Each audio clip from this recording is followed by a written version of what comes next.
Good evening, Jakarta time. Good evening as well for those watching from Alin, Hong Kong.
Hello, good evening, Jakarta time. Good evening as well for those watching from Hong Kong, Shanghai, Dubai, Singapore, Tokyo, and Seoul. Good afternoon for those joining us from London and Paris.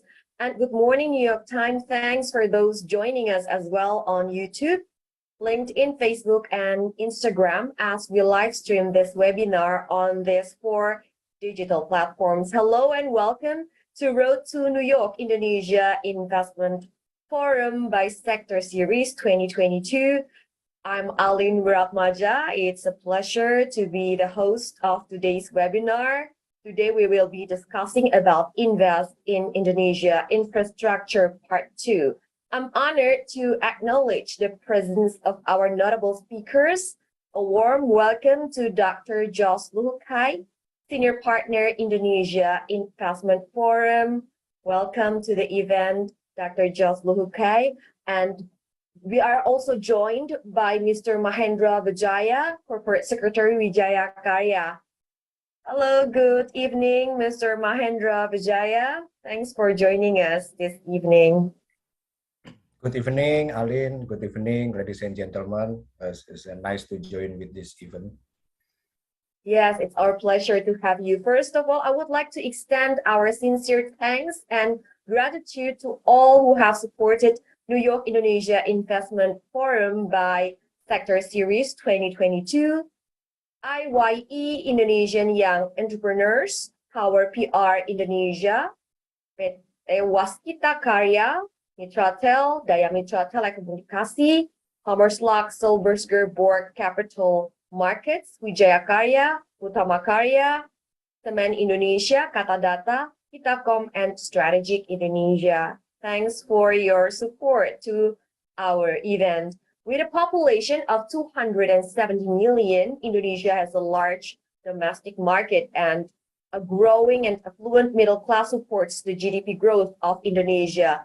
Underpinning this is the Indonesian government pledge to improve infrastructure development to support and sustain economic growth in the country. Therefore, Indonesia government increased its infrastructure investment needs to 429.7 billion US dollar in 2022 until 2024. Last year, in 2021, the foreign direct investment in construction in Indonesia amounted to approximately 93 million US dollars. Indonesia is racing to build new infrastructure, mainly transportation, to support their growing economy. Meanwhile, in the second quarter of 2022, foreign direct investment into Indonesia, excluding investment in banking and oil and gas sectors, jumped 39.7% year on year to a fresh record high of 10.89 billion US dollars. It's the biggest rise, in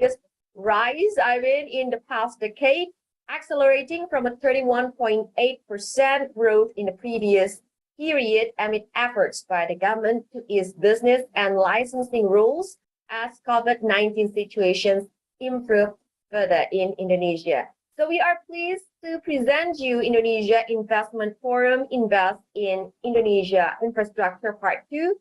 We encourage all participants, all of you, to engage in the discussion by writing down your questions in the chat box or in the comment box. We will be discussing your questions in a Q&A session at the end of this webinar. Without further ado, I would like to invite Dr. Jos Luhukai, Senior Partner Indonesia Investment Forum, to explain more about Indonesia Investment Forum. And for your information, other than 3 webinars in July and August 2022, Indonesia Investment Forum will be organizing in-person conferences in Manhattan, New York in September, October, and December 2022. For more information on this, please visit www.indonesiainvestmentforum.com. I will introduce a short bio of Dr. Joseph Philippus Peter Luhukai, or widely known as Dr. Jos Luhukai. He's a senior, well-rounded banker who led a number of banks in Indonesia. He earned his master's degree and doctoral degree from University of Illinois. Dr. Jos Luhukai, thank you so much for making the time this evening.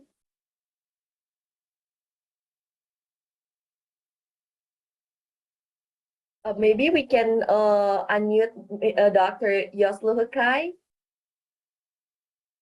Sorry, Okay. am I okay now? Okay. Yes. Well, thank you very much for inviting me and having me on this forum, which is very interesting because I'm currently located in Los Angeles in the US. So I can see that this is very important and timely, especially as we go into the second half of 2022. So that's the importance of the event. So I really honor and I'm honored to be in and participating in this. So before we talk more about your point of view on investment, you as a senior banker, I think I can ask you about your opinion about Indonesia economic fundamental amid uncertainties that we face globally. Yeah. Well, Indonesia, I think as a rising economy, the largest economy in Southeast Asia, is very interesting to investors, especially foreign investors. With friends that I discussed this in the US, for example, a few of the things, especially we talk about infrastructure, what will come to mind is how is the overarching investment environment in infrastructure?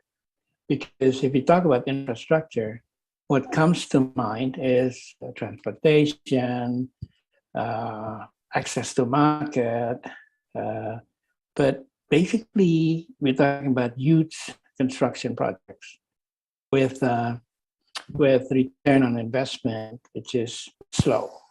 If you talk about toll roads, for example, that is very right. So quite a number of private sector investors are basically having second thoughts about that.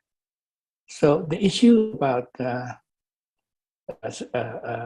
infrastructure investments are how is the overarching structure of the investment environment, especially in infrastructure.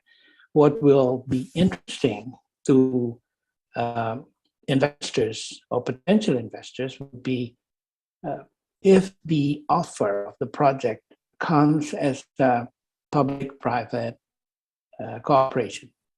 So that would be something which is interesting to foreign investors, especially if it is direct investments. The topics that is brought by this panel or by this event are very important. One thing that would come to mind again of the investors is that Indonesia consists of 17,000 islands, out of which 3,500 are populated. So the issue is how is the connections and access to market supported for investments into Indonesia? I mentioned about the private-public cooperation. The thing that will also come to mind of a potential investor is how will the risk be mitigated, the investment risk? I can name a few, and as a previous banker in our field, especially in the financial field, then what comes to mind if a company, a foreign company invests into Indonesia is first is the regulatory risk.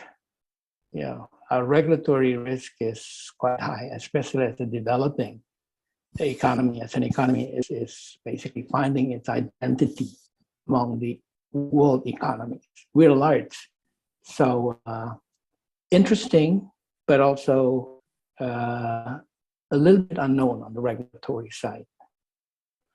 The number two is the economic and financial risk.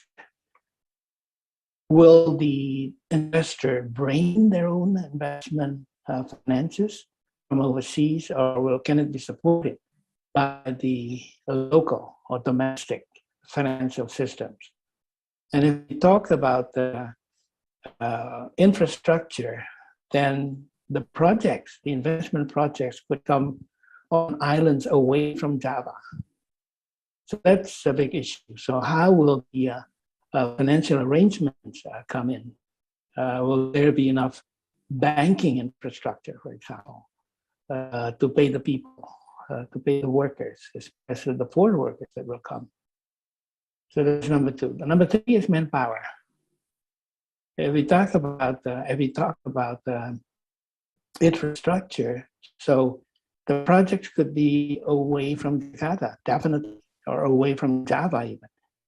Will there be enough manpower, or do the investor have to bring their own manpower?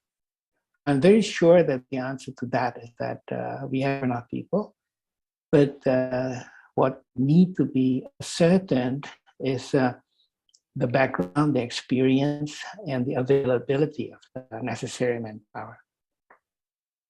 Number four is the supply chain of the products to support projects, infrastructure projects. How will cement, for example, be brought to the project site, and other things?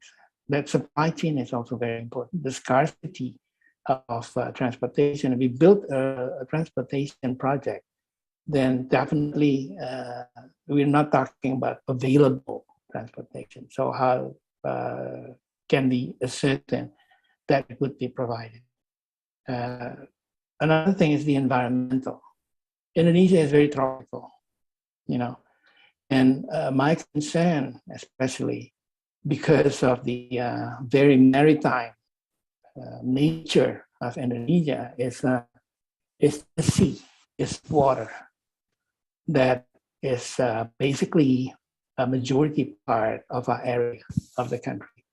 So it becomes very important because most of or some at least, of the investment projects would be basically near the shoreline. Indonesia is a country that has one of the longest shorelines in the world. So what is the projects that will ascertain that the shoreline development along the beaches to produce, for example, perishable products, shrimp, fish from the sea, with lack of cold storage in the area of the shore area in Indonesia, then it's very perishable. Aquaculture is very perishable. So even before it reaches the market, it's also already wasted. So the spoilage of the aquaculture products is very high. So we need to be able to make sure that it is not spoiled because of its perishable nature. There are products or technologies now available in the world to prevent or reduce the wastage of these products, especially the perishable. And that is using modern technologies on site and also in the trucks that will bring the products to the market. That's very important. Even the chili, the agriculture products that has to be brought to the market has to be protected from spoilage and wastage. The last item, the last issue that investors would be concerned with is market access. The war in Ukraine showed that market access is very vital.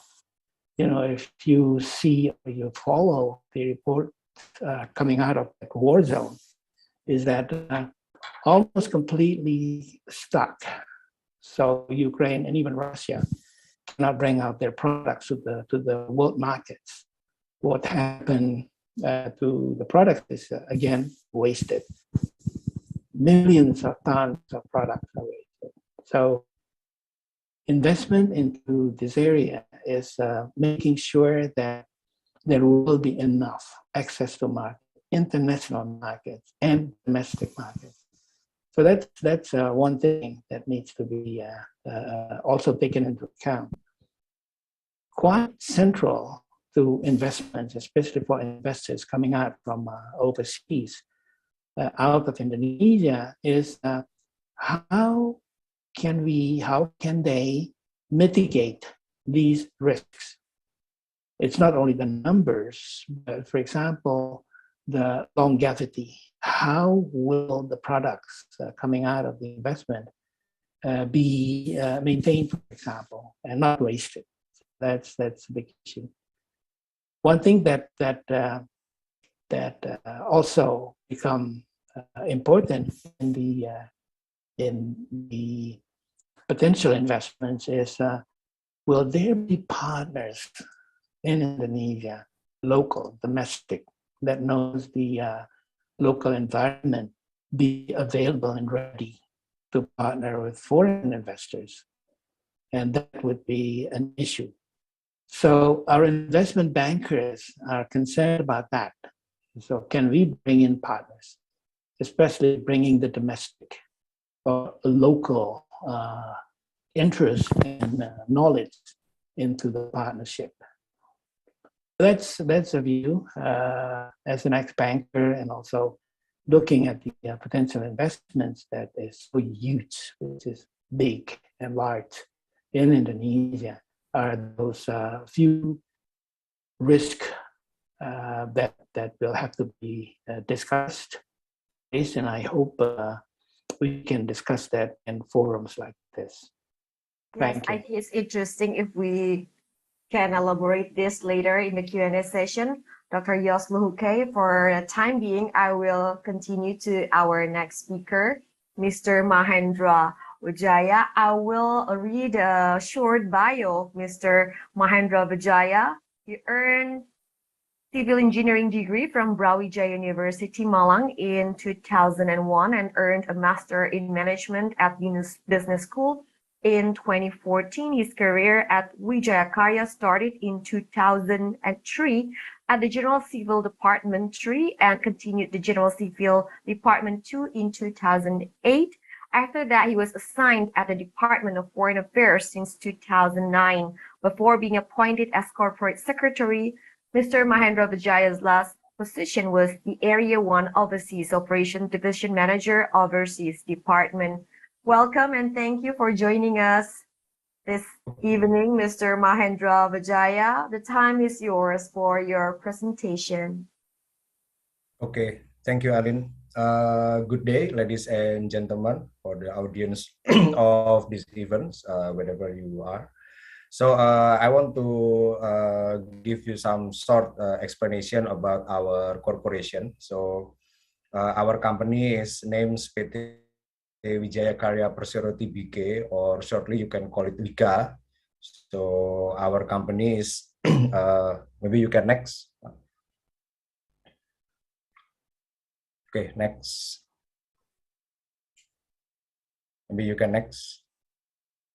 Okay, so our company is the state-owned company, which is also the public listed company that already listed in 2007. And then one of the important milestone of our company is on 2017, WIKA is established one of the subsidiary company, which is business in a high story building. And in 2016, this is the first obligation global bond that issued by WIKA. And also in 2021, we also issuing the obligation to funding some of our project in Indonesia. So in 2021, end of 2021, we have the order book around 5.6 billion US dollar, and we have the revenue in 2021 totally around 1.7 billion US dollar. And our capitalization now, totally the asset is around 4.6 billion US dollar, and total equity is around 1.1 billion US dollar. Next. So this is the shareholder structure of our company. Of course, the majority of our share is still belong to the Indonesian government, around 65.05%, and 35% is public listed, already listed, and 27.9 of our share is belong to the domestic investor, and 7.04 is belong to the foreign investor. And our vision is to be the leader of sustainable investment and APC for a better quality of life, which is we have the 7 mission to achieve the vision. Next.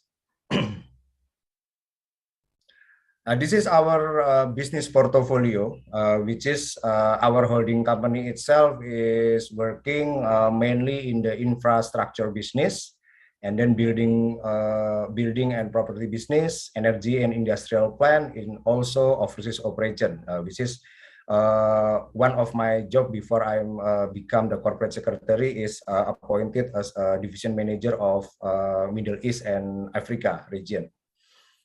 Wika itself has 8 subsidiary company, which is 2 of them is already public listed. Wika Beton, which is a business is the concrete precast product, and Wika Gedung is high-rise building business.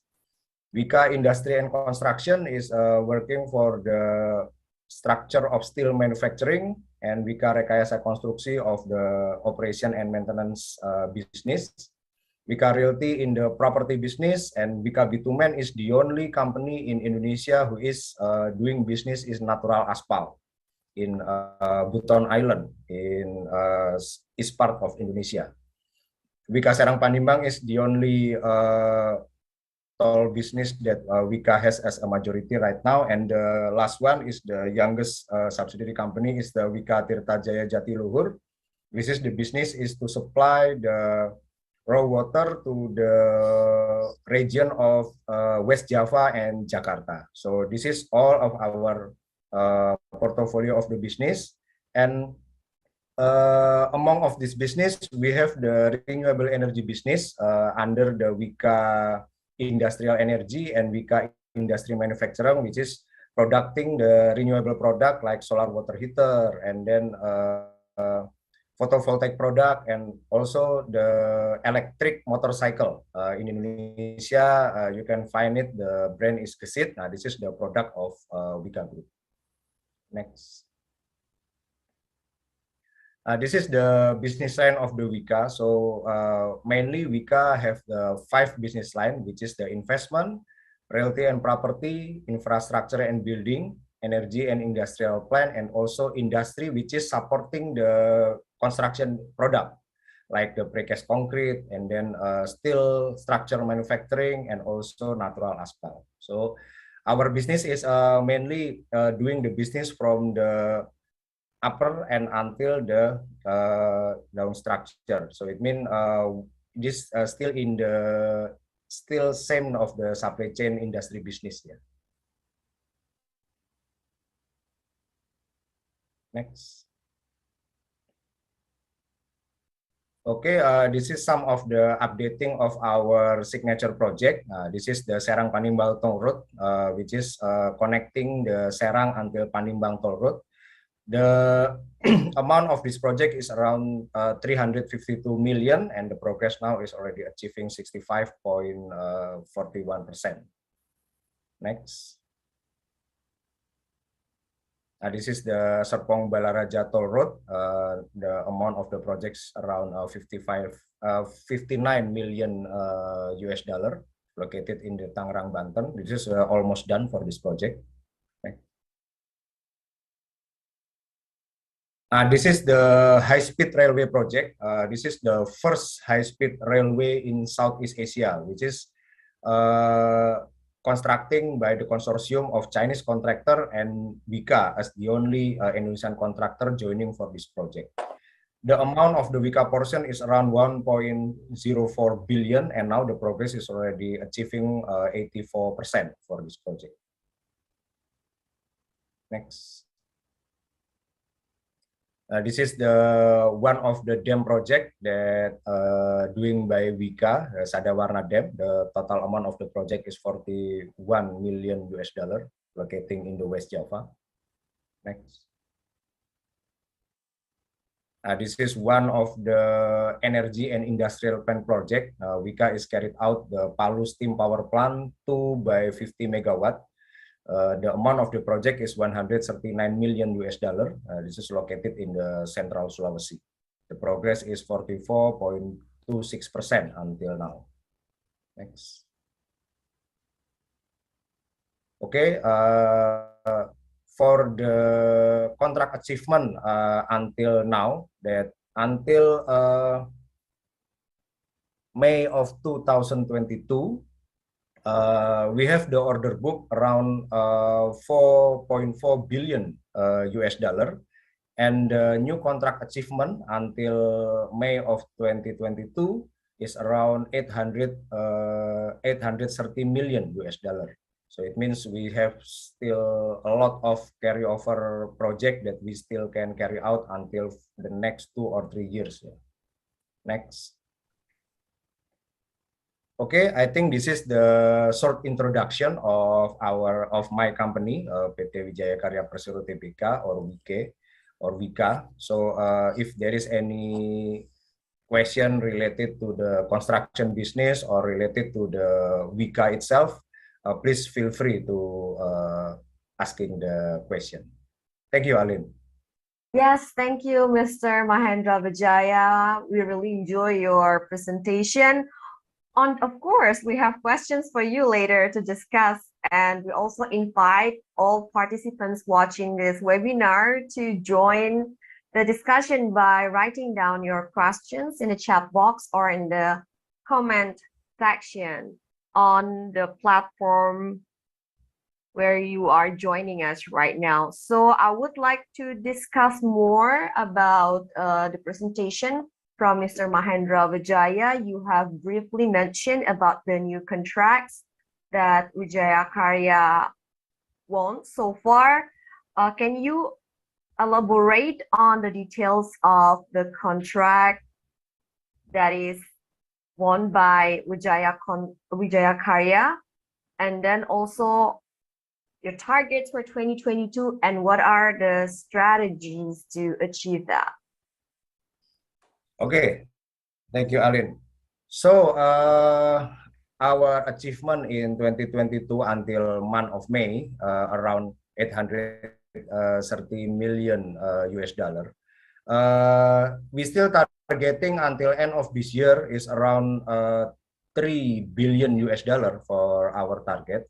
And we still optimistic to achieve such target. Why? Because now after the pandemic of COVID-19, now Indonesia is growing for the economy, and then government itself still has many program to develop the infrastructure, like for example the new capital city, and also the infrastructure that supporting the event of the G20, which is Indonesia is appointed as the presidential committee of G20. It means a lot of infrastructure need to develop by the government.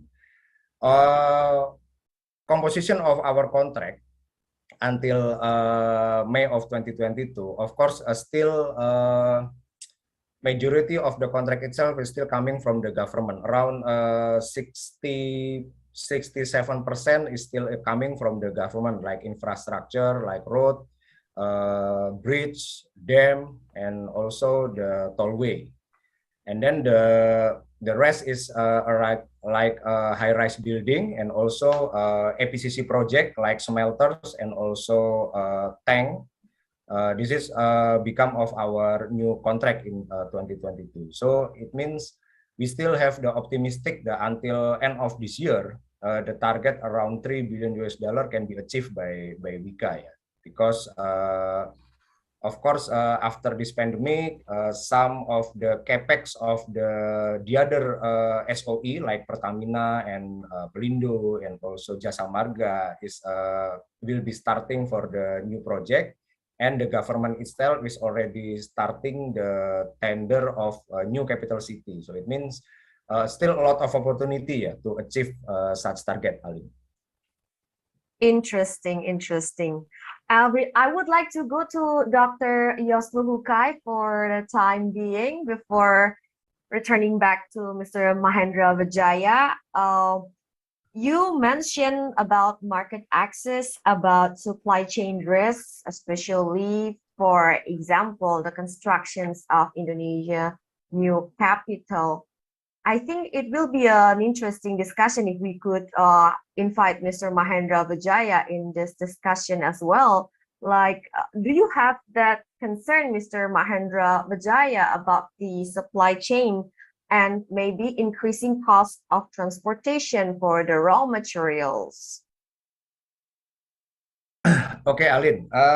Of course, in the current situation, especially because of the war of Russia and Ukraine, some of the raw material is not only raw material, also industrial material is increasing, like steel bar and then cement, and of course the industrial fuel is increase is quite significantly. So in this situation, the construction company like Wika, we should have any strategy to overcome this situation. So now Wika, to anticipate this situation, we have the strategy to try to substituting some of the material which is quite increasing significantly. Like we have to try to find out the local material that we believe the increasing of the price is not so significant. So we try to substituting several material, and now we try to make the efficiency of the production method. Now we have the new technology like BIM, business information modeling system, that it can make the construction modeling become more efficient. So it means with such of the strategy, we are hoping that we can make our operation become more efficient, and hopefully it can overcome the situation which is price, and then some of the transportation cost is increasing, Alin. Yes, how about the manpower, Mr. Mahendra Vijaya, for the construction? What are the anticipation and the preparation from Wijaya Karya? Thank you. Until now, this is luckily the increasing cost of the labor is not so significantly until now. But if the situation will be continuously, I think it will be increased significantly. But until now, the labor cost can be maintained well. But however, to anticipate this, of course, we have some strategy to allocate the labor in such of our project, not to make the mobilization become very often. So it means we provide the camp, and we provide the facility at in our project.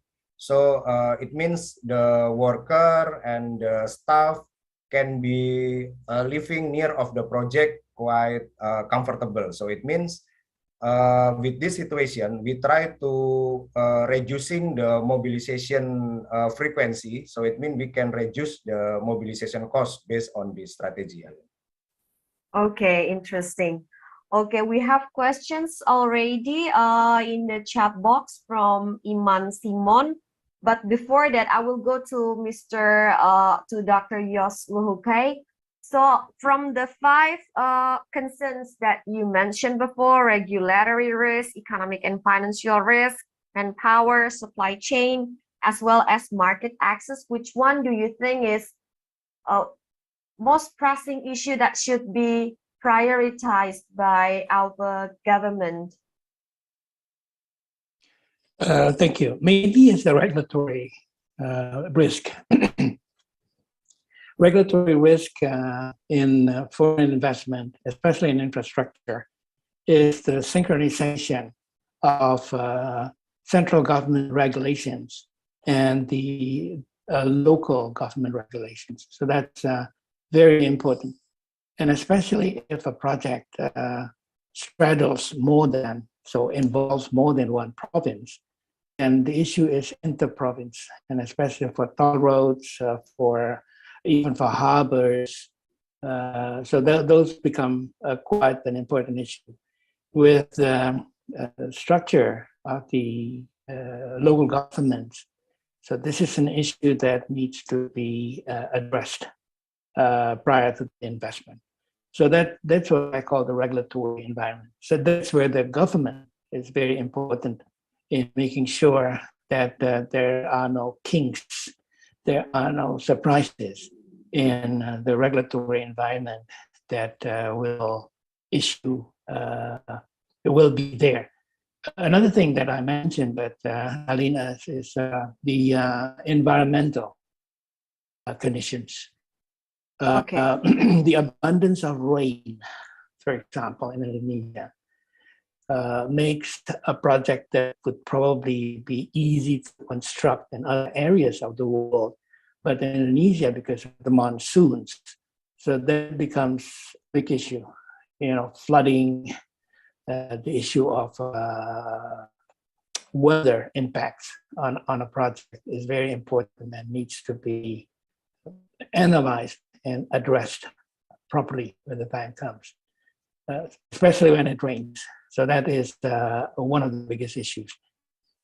Environmental is something that not all the investors are familiar with. So that needs a local or domestic partner who can partner with the investor, or where the investor will be investing in, that knows the country and the environmental issues that it faced, that will be faced in India. Yes, so it is the regulatory issues, yeah. Okay, so for this purpose, local domestic partners, investors can contact Indonesia Investment Forum, that's for sure. So you are, as an investment banker, currently reside in Los Angeles. How do you see the foreign investors looking at Indonesia right now after we have the omnibus law? Does it really matter for them right now that our central government has issued this regulation, Dr. Yos? Yeah, it is basically a good step that the government is taking. And among the countries large enough in Asia, you have China, India, and Indonesia. So that's those three countries are the jewels that investors will look at. The growth in the economy is still China, but Indonesia is coming on very strongly. So attracting investors into Indonesia becomes quite an interesting task or endeavor. So that's why I was basically accentuating on the risk that an investor would face. Now, if an investor has, let's say, 100 million or even $500 million to invest, where would he or she look at? Which country? So that's an important thing. So this, I call it the beauty contest among the projects, are basically very important, or it should be guided and directed by the government institutions and through also the Chamber of Commerce. So for example, in the private sector, for IIF, Indonesian Investment Forum, is very good. It's very well timed, and it would be a forum that can match and bring partnerships between the foreign investor and the local or domestic partner, especially in light of what I mentioned in the beginning, is the private-public cooperation, the PPC or PPP. That is very important. Yeah, so that is key. That will give how do you call that? Sort of a a calming effect on investors. That yes, the government is there and it's making sure that the regulatory issues will be stable once it is set. Yes, interesting. I would like to elaborate more later, but for the time being, I will return to Mr. Mahendra Vijaya. So, Mr. Yos Luhuke has mentioned about public-private partnership, and on your presentation, you mentioned some projects that use this scheme, the public-private partnerships. Maybe you can share the success stories so far, what you see as a positive side of having this kind of partnership in constructing, for example, the high-speed railway in Indonesia, Mr. Mahendra Vijaya. Okay, Alin. So, involving of Vika in the PPP project is, of course, there are some benefit that we have. So it means if we are joining in the PPP project, one of our benefit is Vika is also doing the construction of the project. It means it will be feeding the business of the construction business for Vika, which is also we are enjoying the benefit of the profit itself from the construction sector of this project. And then the second, the PPP project is expecting to bring the recurring income for Vika. But however, we have to evaluate whether this recurring income can cover the financial cost of the project itself. However, the business model of the Vika is we are joining as the share of the project to get the project as the feeding of the business in the construction sector and then enjoying the profit. And then after the project is finished, we are evaluating whether we will be divest the project and then we get the capital recycle. Also, we enjoying the gain from the increasing of the selling value of the share from Vika in such of the project. So this is the benefit that Vika joining the PPP project. However, in this pandemic situation, starting from 2020, Vika is evaluating, try to reducing the involving of the capital from Vika for long investment. So it means now our strategy is joining in the quick win investment of the project. Why? Because in this pandemic situation, the liquidity is the most important thing for our company. So it means now we are considering that if we are joining in the project, as soon as possible, we have to get the capital recycle from the project. So that's why now our strategy is joining the partnership project, which has the capital recycle faster, like for example the power plant project or water supply project. It bring the faster gain comparing with, for example, tollway project, which is maybe as you aware that tollway project is the gain coming quite in the long time. Yeah, so it means now the strategy following the condition of the micro industry itself based on the pandemic situation. But however, of course, joining the PPP project bring us some benefit, yeah, Alin. Okay, maybe in the future joining the public-private partnership by contributing from the skills or the construction ability from Wijaya Karya, but try to minimize involvement in the capital as you seek for a quick win, faster capital recycle projects. Okay, noted. And then I don't want to make our participant wait any longer, as we have received a question from Mr. Iman Simon. Okay, Iman Simon. Questions to Wijaya Karya for Mr. Mahendra Vijaya. Understanding that you have many projects for the remaining year 2022, how would Wijaya Karya fund the projects itself, since EPC type usually need a lot of capital to finance the projects? Okay, related to our discussion, very interesting. Second, that's the first. How would Jayakarya see the forecasted 2023 since it will become the politic year in alignment with the projects that have been contracted or will be pursued? So, okay, the first one is regarding the funding and yes, and then the second one is the political year. Okay, Mr. Mahendra Vijaya. Okay, thank you, Imhan Simon. Yeah. Yes. Yes. Okay.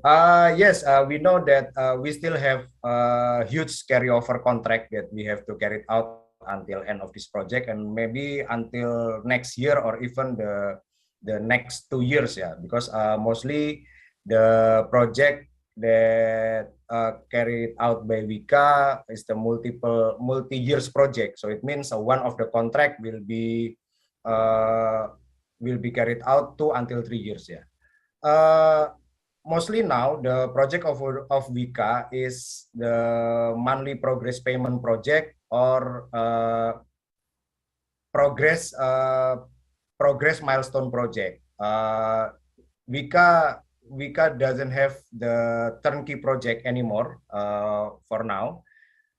For this kind of project, the funding can be easily we can get from bank, and also because the gearing ratio of the Wika now is still 1.6, and then the covenant is still 2.5.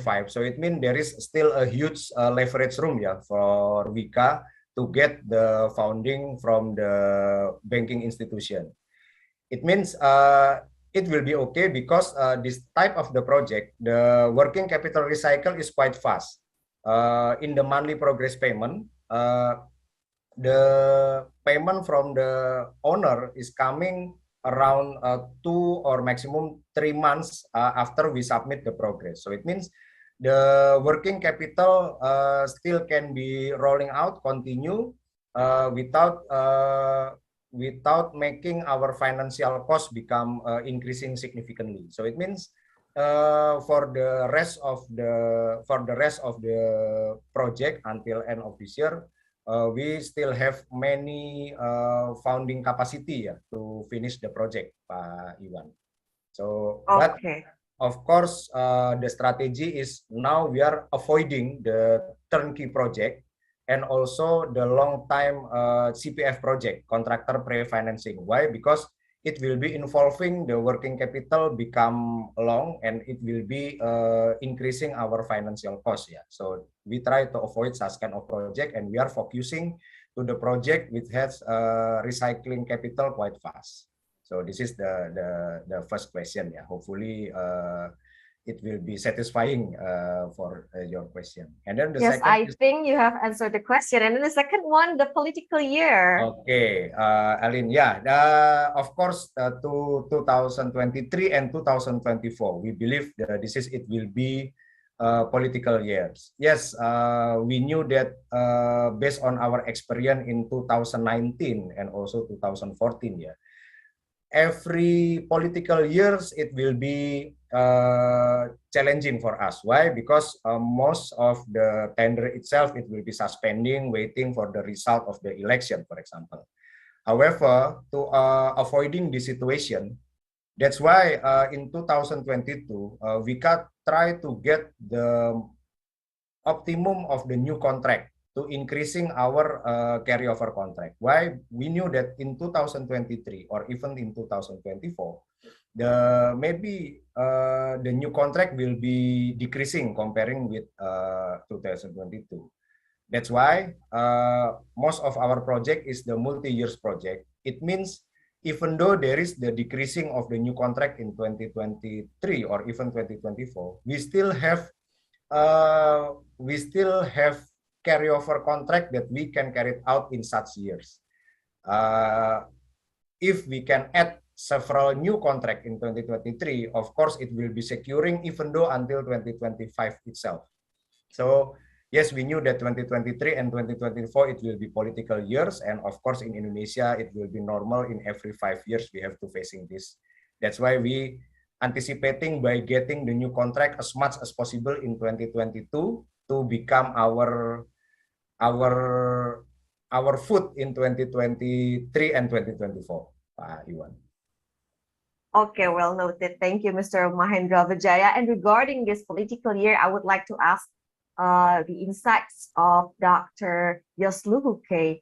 Does this become, I mean, is it a concern as well for foreign investors? In your opinion, the political year, will they wait and see during this time? Yes, definitely, especially for infrastructure investment. So that is key, because infrastructure is very rife, very much colored and influenced by regulatory issues. So regulations, as we know, are basically the area where the government plays a dominating role. So the private-public projects or cooperation will be subject to the political nature of the time. So that is my evaluation of that. And judging from the previous changes in the government, of course, Indonesia is stable as far as we see, and we hope to be continuing in that manner, that we will maintain the stability, especially in the regime change, in the government change, unlike what we see in the part of the world where I'm in now. So that is a big issue. So we see that 2023, 2024, especially for investment projects that will straddle, will go beyond, or will be influenced by those 2 years, it is very important. Thank you very much for your insights, Dr. Jos Luhuke. And that we have questions from Anya Prila for Mr. Mahendra Vijaya.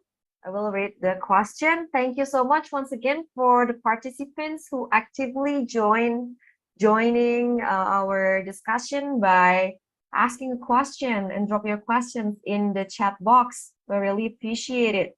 Good evening. Question for Pak Mahendra. Does Wika have any plans or future locations to develop the solar panel, power plant, PLTS, perhaps in other university, airports, or any infrastructure in Indonesia? As we know that Wika has already developed several solar power generator PLTS in Indonesia, such as in Tanjung Pura University, ITERA, HKBP Nomensen, Kulon Progo Airport, and many others. Thank you so much. Okay, Arin. Okay, related to the solar power plant project, yeah, of course, Wika believe that it will be the future business of one of the future business of Wika, because we knew that now government is also quite concerning about the renewable energy, yeah, and the solar power plant is one of them. In the future, Wika have several agreement with the many university in Indonesia to develop the solar power plant in the university. I forget the certain number of that. If I'm not mistaken, is more than 20 university in Indonesia have agreement with Wika to develop the solar power plant, not only for the education purpose, but also to become the substitution energy comparing with the energy coming from the PLN. Yeah, this is one of the plan. And then the second is Wika is also have the collaboration with the Ministry of Public Work, that some of the dam in Indonesia, you know that the dam is have a very huge water area that still not utilized until now, and the plan is to make the floating solar power plant in such dam. So hopefully this plan can be starting not too long. It means the dam itself can be utilized not only to supply the water, but it can also supply the electricity at least substituting some of the electricity that supplied by the PLN, National Electric Company. So this is the future plan of the WICA. But however, to develop itself, of course, some capital expenditure is required. Yeah. So WICA is also expecting that some of the investor is interesting to develop together with WICA. So it means not only small development can be done, but more development can be carried out because there is some investor to join together. This is about the solar power plant in the future that have by WICA. However, to preparing such development, WICA have a subsidiary company named WICA Industry and Energy, which is producing the solar panel itself by WICA. Of course, the solar cell is still importing, but the installation of the solar panel itself is producing by the WICA group itself. Okay, thank you, Mr. Mahendra Vijaya. I would like to ask Dr. Yos Luhuke your point of view regarding the clean energy. We've been talking about an energy transition towards a greener economy, but because of the supply chain constraint globally right now, we have to, I think we are being sidetracked a bit, as of course right now we rely so much on coal again. We see the prices of coal increasing, even soaring.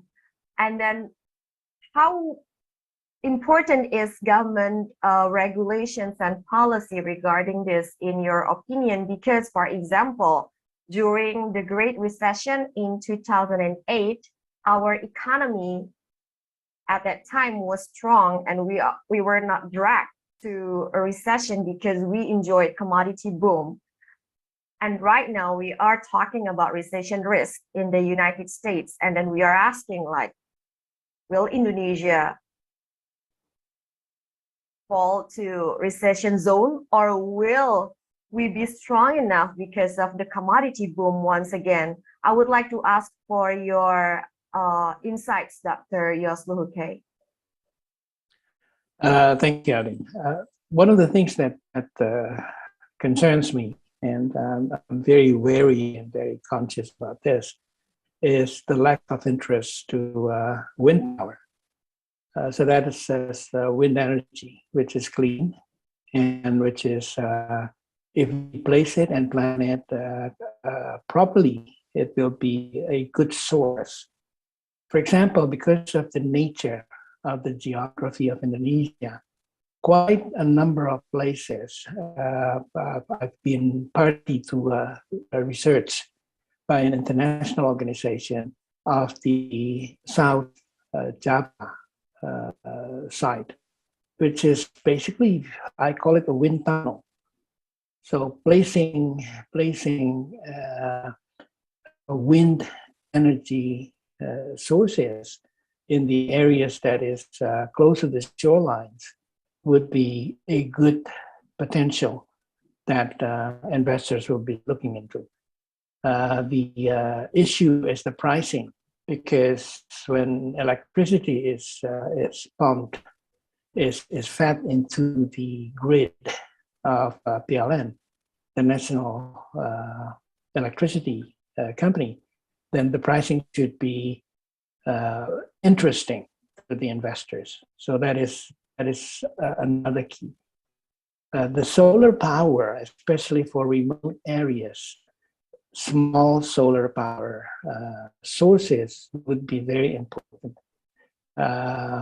In my previous environment, I looked at that, especially for the cold storages along the shore for aquaculture, for fish, shrimp, perishable products, is very important because of the lack of the connection to the national grid. Then solar power sources will be important. So I think if that can be promoted, companies like Wijaya Karya Pak Mahendra would be very instrumental in playing this. Sources of the energy for remote areas. One thing that we also need to remember is we will need technology products in transporting these perishable products to the market. Because one thing that is very important is the environmental impact on the perishable products that we have. You know, a large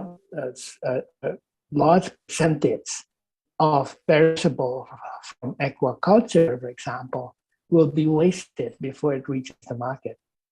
So we have fish, shrimp, everything basically rotting away along the shores, not bringing any money for the fishermen or for the aquaculture company. So that is very important. So technologies which are now available in other countries, in the US, for example, I see a lot of portable mobile technologies and products being used in the transportation vehicles, the trucks, to maintain the sanitation of the perishable products, cleaning, sterilization, for example, is very important. Because of the distances, it takes a few hours. And in the heat of a tropical country like Indonesia, these perishable will have no hope of reaching the market. So that is key. Food shortages will be something that we need to address in Indonesia. So that is very important. The environment we have in Indonesia is not friendly, especially for perishable products. And having one of the longest shorelines in the world, it becomes very important and key for the energy sources that are portable, that are applicable, for example, in the transportation vehicles. So technology is key here. Selecting the technology to basically sanitize and sterilize the environment is very important. So that's why we cannot just use the low temperature for cold storage, but also technologies that doesn't need as much power for the refrigeration of the perishable products becomes also key. So we need to look into that, because if we need a nuclear generator close to cold storage, that is no sense. Economically, it won't fly. So the use of solar panels is key, and the use of technologies that will kill the pathogens, will kill the viruses, not only for medical purposes, but also for the food production and reducing the wastage, the spoilage. So that is becoming important. So we need to look at the finer, granular details of this infrastructure. So not only the big roads, the bridges, the harbors, but also within the supply chain itself. Because the products need to come and reach the markets to be able to bring returns of investments to the investors. So that is key. So the use of those products, I'm very glad that Vika is actively looking at solar panels, and although it's still imported, but that's very important, especially for areas far away or not connected to the electricity grid. That is key. Wind power needs to be looked into also. Thank you. Yes, thank you, Dr. Yoslu. Okay, maybe Mr. Mahendra Vijay would like to add some more regarding this. Yeah, we've been reading about the story in the media about Vijayakarya is investing in its subsidiary that engage in new and renewable energy. You mentioned about it briefly. Can you tell us more? Will Vijayakarya as the holding company in the years, I mean, in the future years, will invest more and more in this line of business? Okay, Alin. Yes, of course, in the current time that Wika has a business of the renewable energy, like producing the solar water heater and then the solar panel for the solar power plant and also the power storage like the battery and so on. Yeah. However, of course, initially this business is to supporting the construction business of Wika itself. Means every property produced by Wika and also every project of Wika, normally we use such of the product to, of course, first is to reducing the pollution of our process of the business, and then the second is try to substituting some of the supplying energy coming from national electricity company of PLN.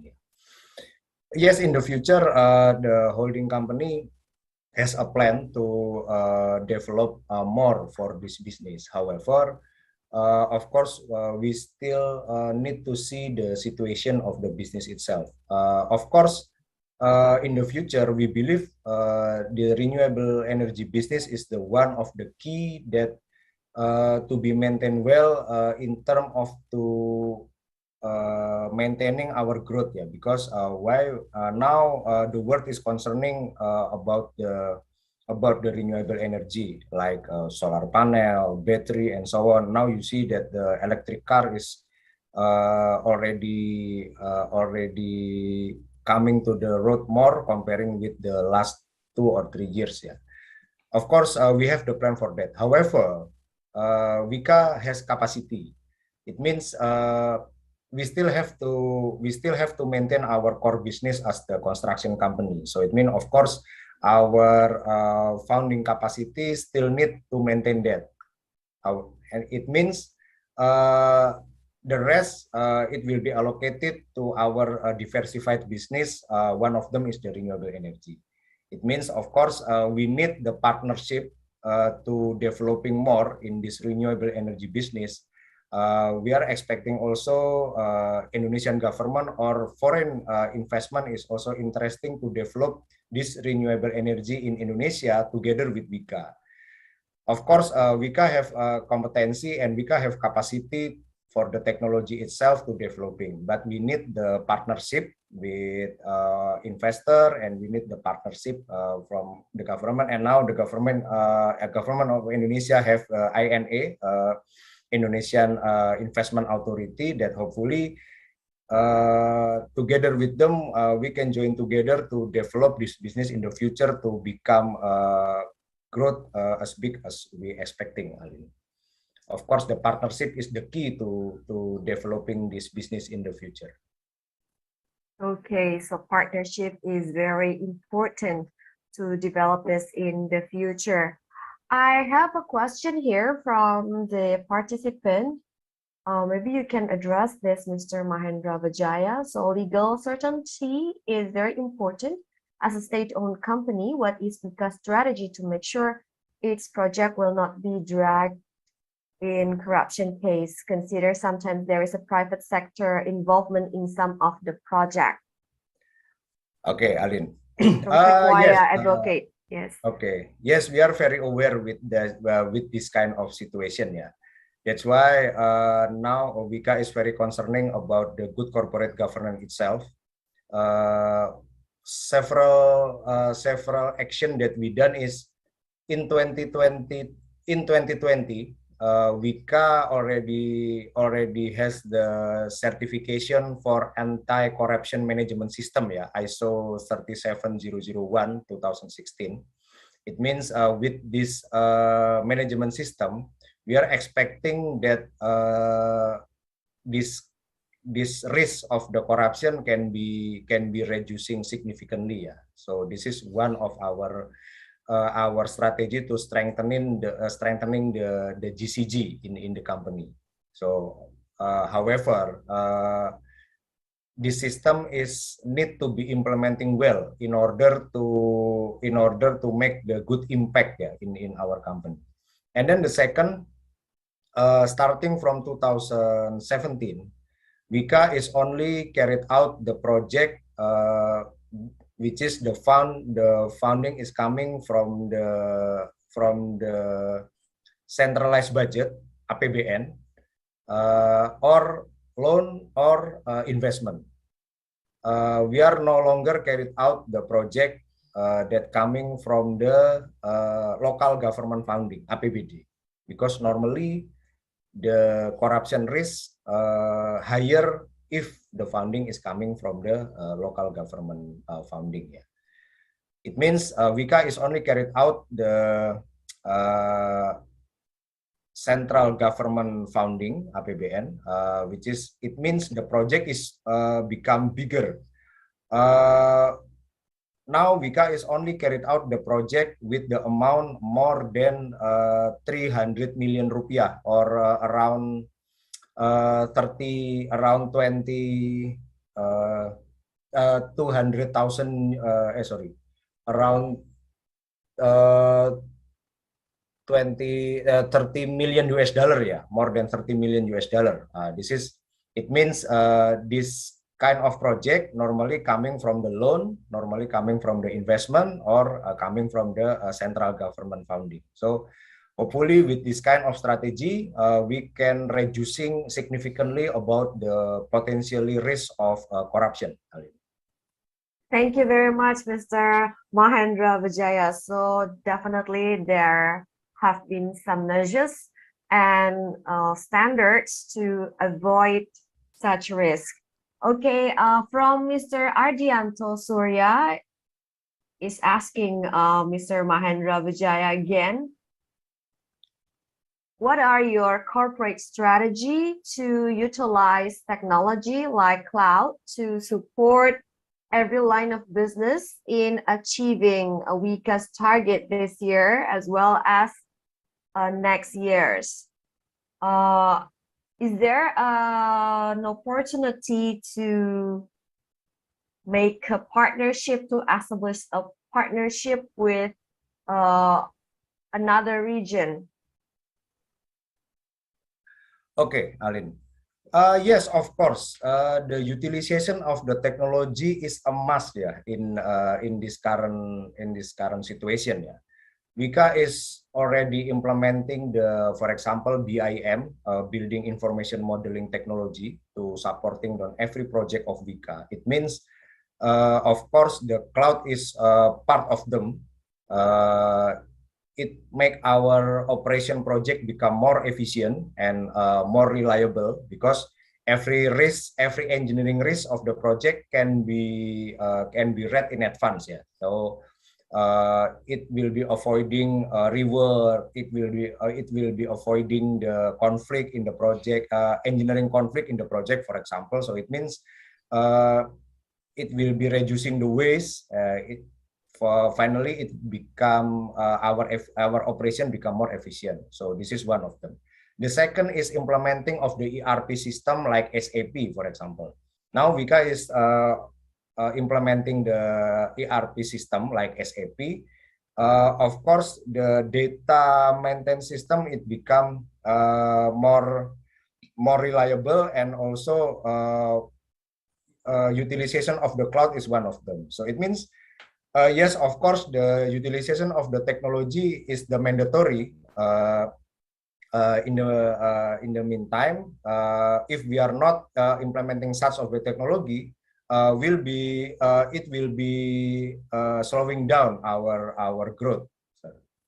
So this is of course, this is one of the mandatory needs, yeah, for construction company like Wika, to maintain in order to keep our company still competitive, yeah. Of course, not in Indonesia, and also in a global market, yeah. And then about the potential to make the partnership with the resources of other region. Oh yeah, of course. This is one of the key until in this current situation. Yeah, we make the partnership not only in Indonesia, but of course in other region, like even though in with the Japan, with the Korean company, and also with the Middle East company like Dubai and so on. Why? Because this partnership with other region is opening the opportunity not only in Indonesia, because investment is coming from foreign company, is also bring the huge more opportunity not only in Indonesia but also in global market. Wika is already operating in overseas starting from 2012, yeah.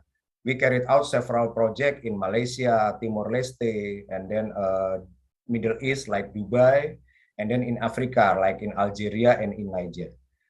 Of course, to carry out such project, we cannot working alone and only rely on the resources coming from Indonesia. To carry out such project, we also join the partnership together with the company from other region. It means also not only about the technology, but also for the resources, and also sometimes for the human capital resources. I think this is the condition right now. Yeah, of course, the partnership with other region is one of the key to maintain our competitiveness.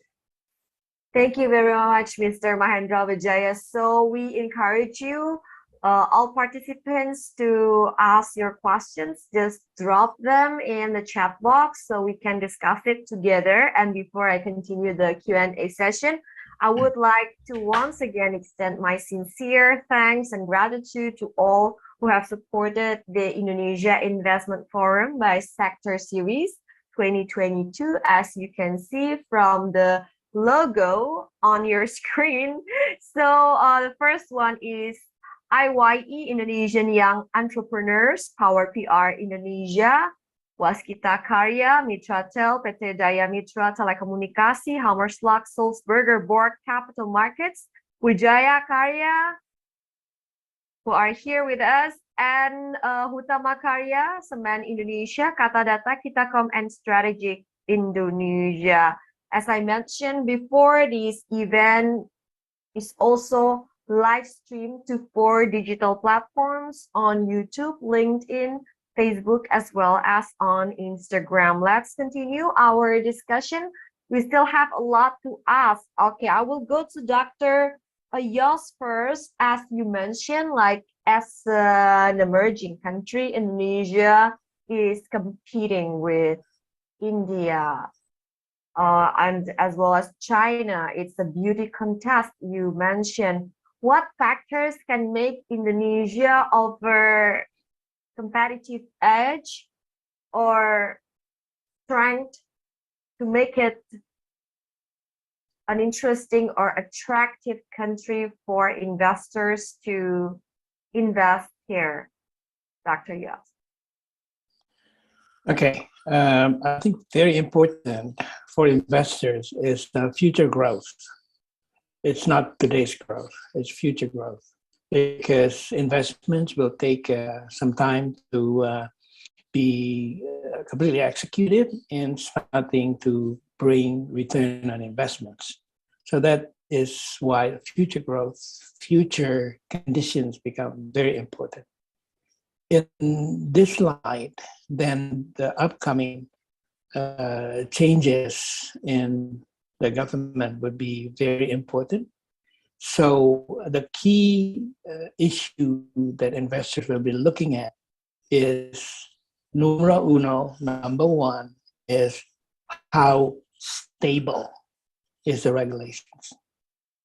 How stable is the promises or the plans to issue new regulations that will make investments more attractive So it is those two things. Infrastructure investments will take some time to build.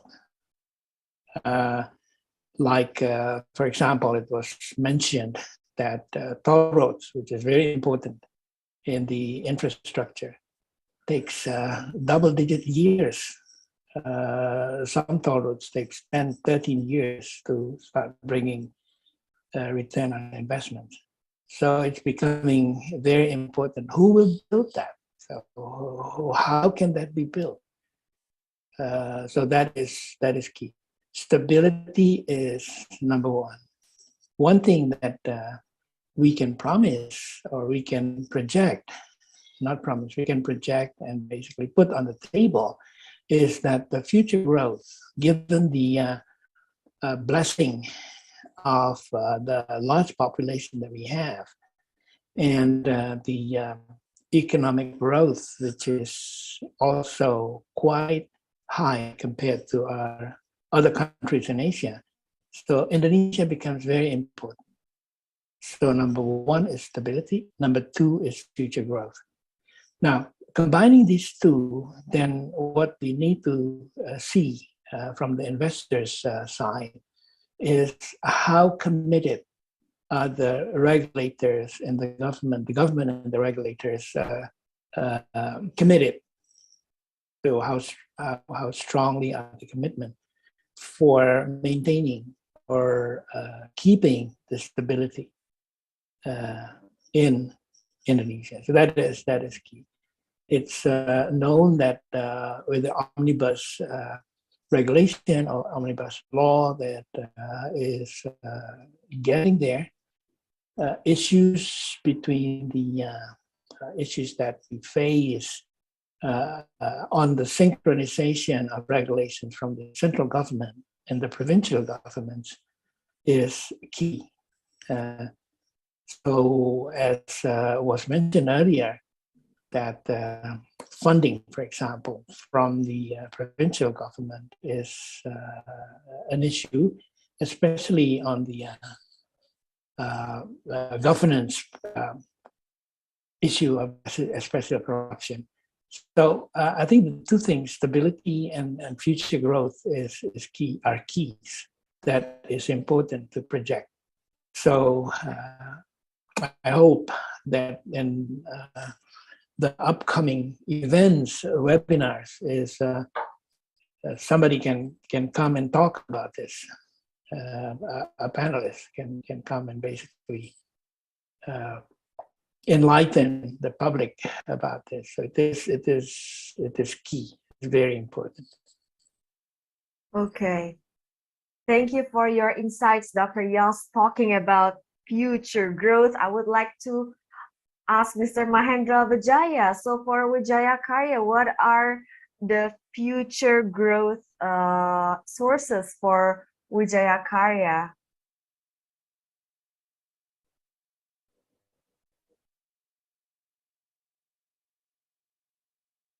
Sorry. Yes. Okay, Arin. For the future growth of Wijaya Karya, we believe that, of course, now the infrastructure is still one of the backbone of the Wika business. So it means we still concerned of that. Beside that, Wika itself is considered of the champion for the APCC business, APCC construction business, and also the industry construction support business. So in the future, the growth itself will be generating coming from these two kind of the backbone business of Wijaya Karya.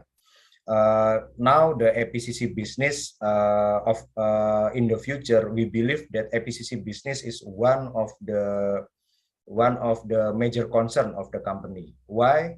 Because we hear that government in the future will be developing the battery industry.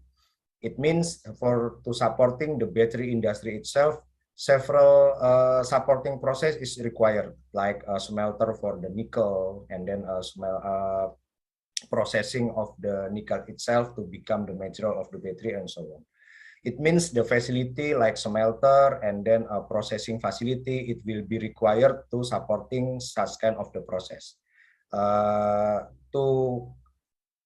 To make it happen, of course, the APC is one of the key, and then Wika now is one of the major player in the APCC business. And to support this APCC business, the industrial construction process is also one of the key. That's why now Wika is strengthening the construction industry business like precast concrete, steel structure, and so on. We believe that in the future it will be one of our growth generator beside the infrastructure business itself. So this is what we see in the future. Okay, very interesting. Thank you for sharing the future growth of Wijaya Karya. And then we've been talking so much about funding, and tomorrow we will be waiting for the announcement of our central bankers. Will they raise our interest rate to adjust with the Fed policy? And regarding this, I would like to ask to Mr. Mahendra Wijaya. Of course, we've been talking about the potential increasing cost of financing. How we can handle this issue? Okay, Alin. Yeah, of course, the potential increasing risk coming from the financial cost is one of the issue that our company need to be maintained well. Yeah, that's why now the strategy is Wika is more concerned about the project which is have a capital recycle process fast. Yeah, it means we try to reducing the involving of the capital long, that it will be causing our financial costs to increase. Now to carry out the project, of course we can need the funding coming from the banking institution. Yeah, that's why to carry out the project, we try to make the capital recycle fast, to make sure that our debt become maintained well. Yeah, so this is the first. The second is now we try to get the partnership like foreign investor and also the local investor to join together to carry out the project, to avoiding the involving of the capital bigger coming from Wijaya Karya. So expecting that partnership together with the investor, the involving of the capital of Wijaya Karya is only for the working capital of the construction itself, not investing to the share of the project that make our capital keep longer in such project. Yeah. And then the third is, of course, we try to maintaining our operation become more and more efficient. So it means the working capital required to carry out the project is become less. Yeah. So this kind of strategy we try to maintain in order to try to reducing the financial cost, or at least not to make our financial cost is bigger in the future. So this is the strategy, Alin, that we try to maintain now. I see. So I read this on the media that you just won a dam construction project with 4.15 trillion rupiah in value. And I think this is also under the partnership with foreign companies as well.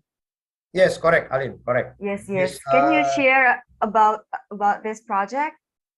Yeah, this project is the partnership together with the Chinese company. The project is called Jenelata Dam. Yeah, this is in Sulawesi. The project. Yeah, this is one of the example that the project coming with the partnership with the foreign company. Beside for investor is also coming as the construction company itself. Now, this kind of example showing that how partnership is very important to develop the opportunity in the future. Why? Because if only carried out by Wika itself, for example, it means we only rely on our own capacity. Of course, our capacity is limited, even though Wika now is considered is one of the biggest construction company in Indonesia. However, the capacity is of course limited. That's why with the partnership with other company, and especially as a partnership with the foreign company, it means it will be make the opportunity become higher comparing if we carry it out by ourselves. In the future, we are expecting that this kind of partnership, it will be more and more. Of course, this partnership, it will be make the benefit for our country to create the opportunity in the future become higher, Ellen. Okay, interesting. So another project that I would like to ask is, maybe you have mentioned this briefly before, about the G20 projects. It should be ready in August 2022 for some projects. Can you update us on the progress? Do you Okay. hope to deliver them on time to welcome all world leaders to Indonesia? Okay, yes, of course, Alin. Mika has appointed to make the revitalization of international airport of Halim Perdana Kusuma. We believe that it will be done in August, and also we have the appointing to carry out the beautification project in Bali, and also to carry out one of the road in Labuan Bajo, all of this project created by the government to supporting the event of G20. And we are optimistic that we will be finished the project at time, such as targeting by the government. And with the Wika capacity, of course, we believe that the quality of the project itself, it will be good, and it will be visible to showing to the leader of the world that Indonesia have capacity and competency to carry out such project. So it means it will be magnitude for the other company to see that partnership with Indonesian company, it will be good opportunity in the future. Yes, to display our strength to global leaders as well as investors. So I would like to go to Dr. Yos Luhuke. What message that do you think is important for Indonesia to deliver or to display during the G20 events?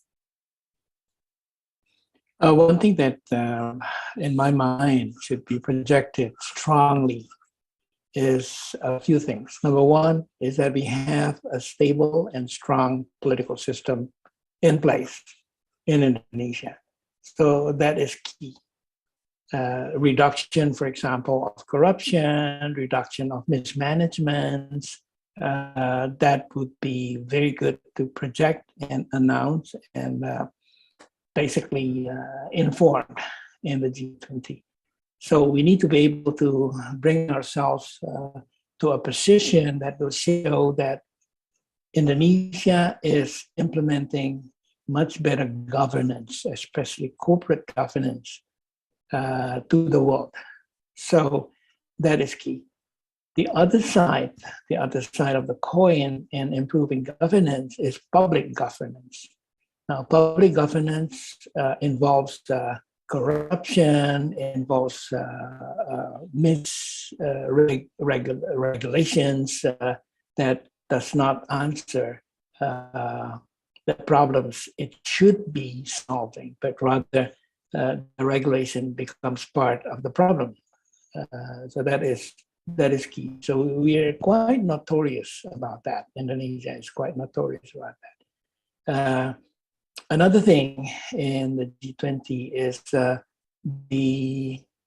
position that Indonesia, especially President Joko Widodo, is taking and showing the world is that he is a world-class leader.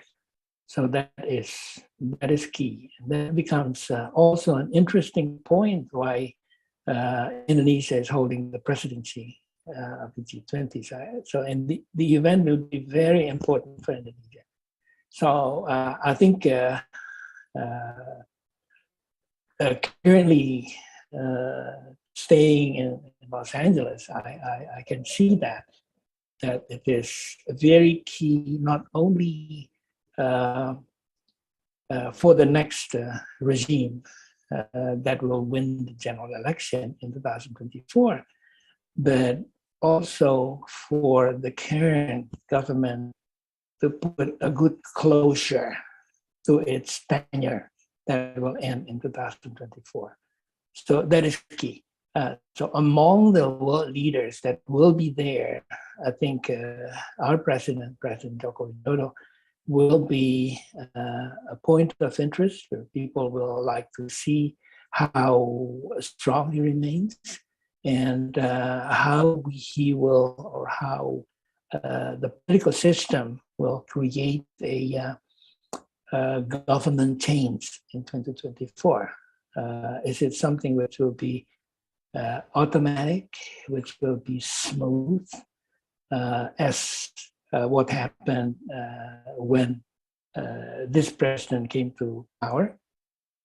So that is, of course, very key. So that needs to be projected. So the remaining few years that this government has is should be a good way to not finish, but at least put closure to the programs and projects that it has started. So it is very short. It is very short, especially if we're talking about infrastructure investments. But it is also key to show that, hey, it is safe to invest in Indonesia, even though we are facing political times, political years where the regime, where the government will be changed. So that is very key.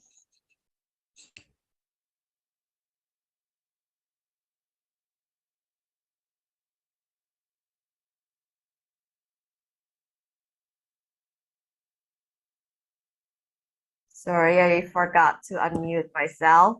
So, for example, if there are investors asking you question, better to invest in Indonesia in portfolio investment or in foreign direct investment, what would your suggestions be? Sorry, are you aiming the question to me? Sorry, I missed the first part of your question.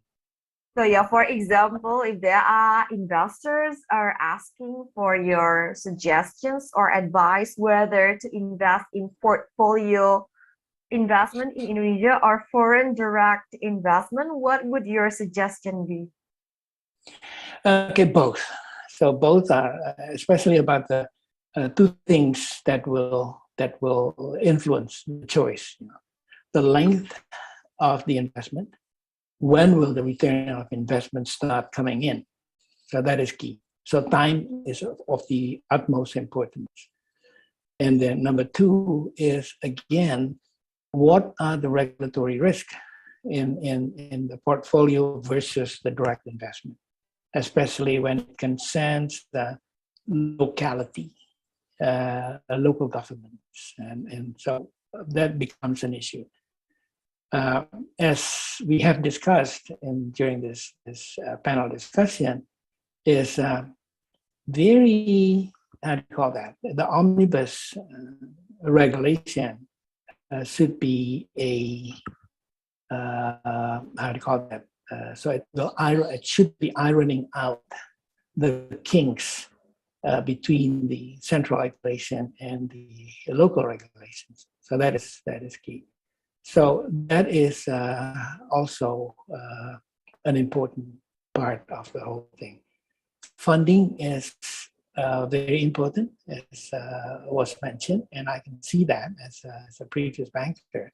But it should also be interesting to note that the world is now shifting to other sources than the usual financial infrastructure. And that is called private placement programs. so which is growing in size. It's now double-digit billions US dollars worth, and that is something that is more promising and easier to attain, to get than a bank loan, for example. So key to that is we need to look at the potential possibilities of how do you call it, alternate financing.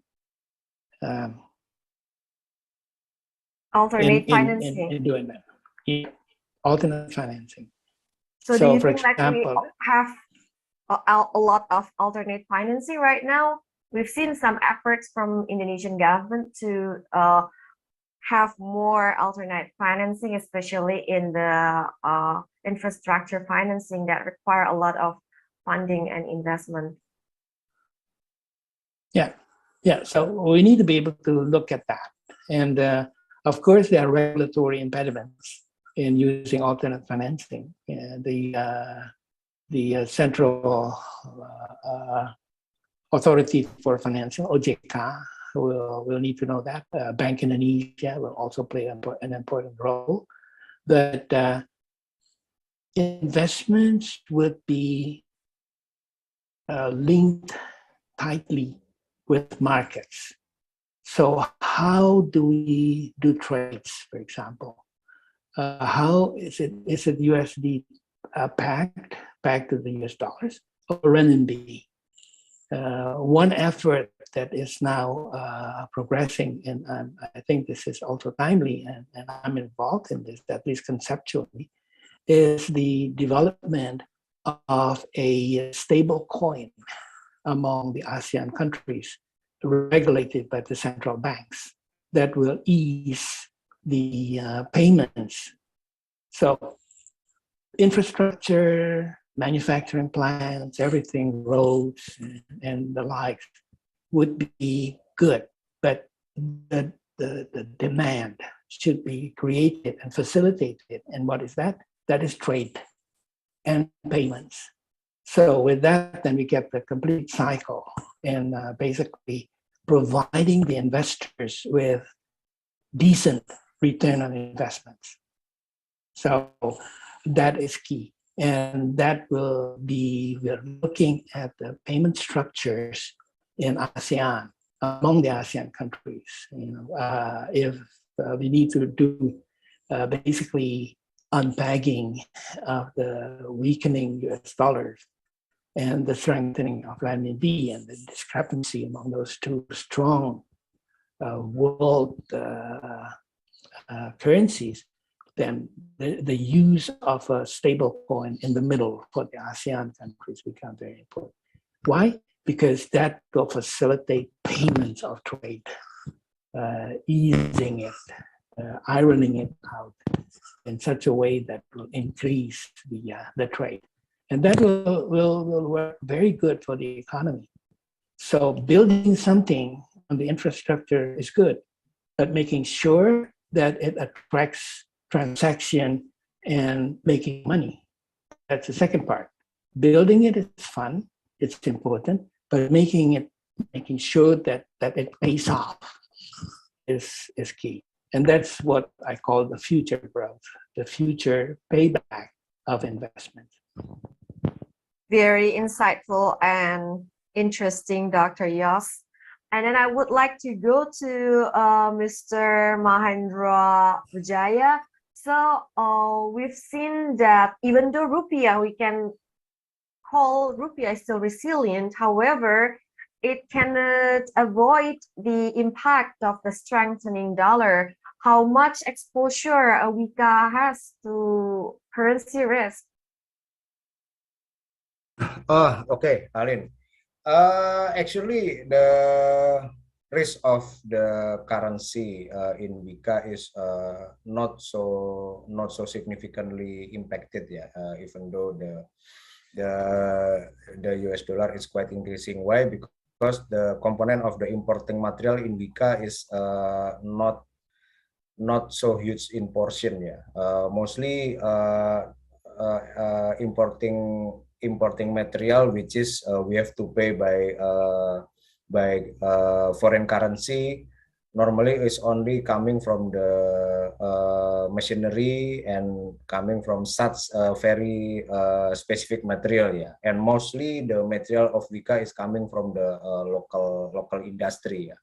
However, the increasing of the currency of US dollar, it will be impacting maybe on the fuel price or maybe on the steel price, yeah. But in the portion of the importing material in Wika is not so high, yeah. That's why the risk of the increasing of US dollar, we are expecting it will be not so impacting in Wika cost operating portion. I mean. Okay, I'll return to you later, but I will go to Dr. Yos Luhuke again. So, our currency risk, one of the concerns from global investors to invest in Indonesia, or do they still believe in the fundamental of rupiah? Good question. The trust is there. The trust is there on the fundamentals of Indonesia. Good to hear that. Yeah, it is there. It is. I talked to a few friends who are interested in investing in Indonesia. He said, or they say, that among the three investment targets that I mentioned earlier, the big countries in Asia, Indonesia is still the most beautiful. So that is key. That we need to be able to maintain that beauty, maintain that attractiveness for Indonesia. One thing that is always asked to me when I meet with potential investors is how's the political climate in Indonesia? How is the current clean government impacting the overall structure in the political scenario over the country? Of course, that is a question that is very important to investors because, especially for infrastructure investments, it will be away from the capital city, not close.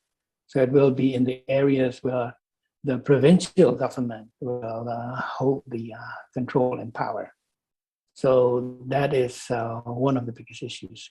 And with that, especially what I mentioned is that PPP, the private-public cooperation, will be very important. And always my view, especially as a banker, when I finance a project like that, is how strong is the influence of the central government. So that is key, and how friendly is the project executors with the local government. So that is two questions that I always ask. Number one, will provide the overarching coverage for the project, because a foreign investor will look at how strong is the central government influence in this investment. And number two is the local government that has a strong influence on the execution of the investment and making sure that it comes to fruition, it comes to closure, and brings return on investment. So the two parts are important, especially for infrastructure investment. Okay, very important. Thank you, Dr. Yos Luhuke, and I will go to Mr. Mahendra Wijaya again. We still have 10 minutes. So I would like to ask, will the construction of the new capital, which projects that will be handled by Wijaya Karya later, will help its profitability? And in what year we will see it on the results? Okay, Alin. From the development of the new capital city, we are expecting that the project like the infrastructure project, basic infrastructure project like road, bridge, and then port, and then water sanitation system, wastewater processing system. This is some of the project that we are targeting to be carried out in the development of the new capital city. Yeah. And as well like the building like palace, and then housing, office building. This is several project and we are also targeting. Why? Because we believe that with our capacity and our competency, it will be bring the good profitability for Wika, yeah. As well as we also need to supporting the government to develop the new capital city. However, in the program of development of the new capital city, Wika is now due to the situation of the economic itself in the construction industry, Wika is still targeting the project coming from the government funding. Yeah. Why? Because of course we still have the limitation of the capacity. It means if we are joined in the project, which is the funding coming from the government, our funding involvement is only for the working capital. We believe in the future, the development of the new capital city also not only funding by government, but of course some of the same is also PPP project or even the PPC project. Of course, with this kind of project, we are expecting to have the partnership, which is bring the source of fund that join together with Wika. It means the involvement of the capital of Wika, it will be less. Yeah. This kind of project, it will be our objective to carry out the program of development of new capital city, Alim. Okay, so we still have 7 minutes. I would like to ask for your closing statement, Mr. Mahendra Vijaya. Okay, thank you, Alin. In the perspective of the infrastructure or construction business in Indonesia, there is a lot of or even a huge room, yeah, for the investment, especially for the foreign investment to join in Indonesia. And now the government of Indonesia itself, they have the Indonesian Investment Authority, INA, which is we believe that INA, it will be a good institution to maintain the investment well in Indonesia. And then Wika, such as the major player in the construction business in Indonesia, it will be very happy if we have the partnership from foreign investor and also foreign company joining in the construction part of Indonesia, because it will be make the huge opportunity in the future. It means with the partnership opportunity in the future, it will be larger comparing with if we carry it out by ourselves. So it means we are expecting more and more partnership in the future will be coming in Indonesia, and of course not only in the investment sector but also in the construction sector, join together to carry out the project, Alin. So this is the perspective of Wika, in the future. Yes, best of luck on your future endeavors. And then to Dr. Yos Luhuke, can we ask for your closing statement? We still have around 2 to 3 minutes. Okay, thank you. One important thing that I think this series of webinars can be very helpful is if we see real investors participating. That is very key. And number two is the investees can propose or present investment projects. So that will make the discussions more lively rather than very general issues and topics, which will not bring money to the table. So my suggestion is that timing is of the utmost important.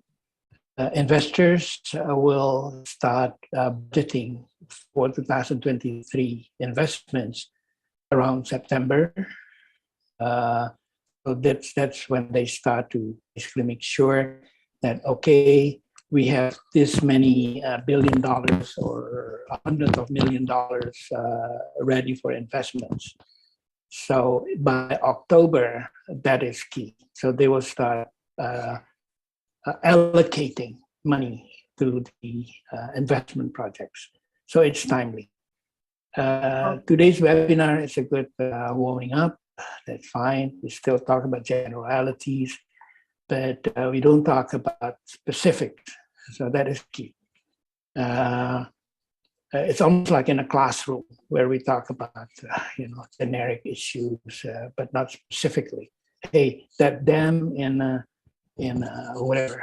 Kalimantan is important for investment because the return on investment is very high, and numbers can be projected during or before the webinar. So the discussions would be very lively rather than talking about generics that will not, like I said, bring money on the table.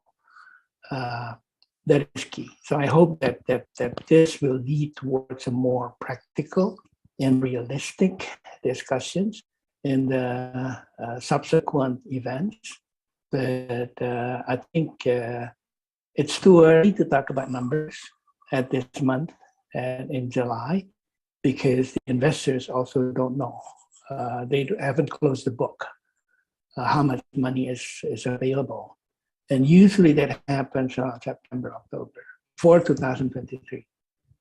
So it is not like they will come to the webinars where the checkbook open and they sign on it. It will take time. So, and that's the budgeting cycle that they have. And what I'd like to reiterate is the budgeting cycle starts September, October. So that is when the impacts would be great. This is a good warming up session, but we haven't gone to the main menu yet. So the food on the table is still the appetizers. So that is very important. Thank you so much. Thank you for giving me the opportunity. Thank you. Yes, we really appreciate your insights and suggestion, Dr. Jos Luhuke. As you mentioned, it's a Road to New York, Indonesia Investment Forum, when we will have in-person conferences, hopefully, of course. And then we hope to have a lot of investors coming in and check some opportunities in Indonesia. And I think the timing is also perfect. As you mentioned, the budgeting cycle. I would like to inform again about, other than these 3 webinars on the appetizer in July and August 2022, Indonesia Investment Forum will be organizing in-person conferences in Manhattan, New York. Hopefully you can join us, Dr. Jos Luhuke. It's in September, October, and November 2022, as you mentioned, the budgeting cycle. Okay, thank you very much. I really appreciate the insights that is coming from Mr. Mahendra Vijaya and also Dr. Jos Luhuke. Thank you very much for making the time today. I know that your schedules are very tight, but you are willing to share your knowledge today. We really appreciate it. And once again, I would like to thank those supporting this event, Road to New York Indonesia Investment Forum by Sector Series 2022. I would like to thank IYE Indonesian Young Entrepreneurs, Power PR Indonesia, Waskita Karya, Mitratel, Daya Mitra Telekomunikasi, Hammerschlag Sulzberger Board Capital Markets, Wijaya Karya, Hutama Karya, Semen Indonesia, Kata Data, Kitacom, and Strategic Indonesia. Once again, we invite you to join our future events. Should you need information, advice, or assistance, please feel free to contact Indonesia Investment Forum. Visit the website www.iye.org.